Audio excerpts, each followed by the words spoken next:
কাকা হারুন যত আগাই যাচ্ছে এত তোমার ডর করতেছে। হাট বেটা তোর কি ডর?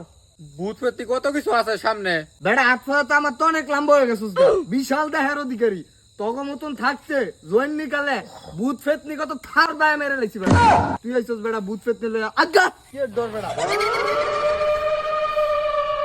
এ বেটা সাসা বাইস কইতাছে এখন ডর দেয়া মস্ক তুই ক্যামেরাটা বালা করে ধরিস রেডি আছি তুই তোর অ্যাক্টিং কর কি হরে হাই হাই হাই ডর দেয় তো আমার এদিকে কার অবস্থা সিরিয়াস এ সাজ্জাদ তুই ডরাইস না আমি শেখ জামালের ভূত লিডার রে তুই আমি তো বেশি ডরাই নাই কিন্তু কাই তো ডরে অজ্ঞান হয়ে গেছে। কাকা ডর ডর ও ডর ডর ডর কাকা কাকা ডরাইছো এটা তুই হেই পারার শেখ জামালের ভূত। ওরে বেটা এটা তো আমি জানি যে শেখ জামালের ভূত। আমি তখন লোক এমনি একটু অভিনয় করলাম। আমি ডরামু নাকি? ডরাই না মানুষ আমি। জয়েন না গেলে কত ভূত ফেতনি তখন মতন এমন সাহায্য আইতো হেসুম কই থার বাইতাম কান সাই কোন সাই বেটা। ও কাকা তাইলে আপনি ডরাইছেন না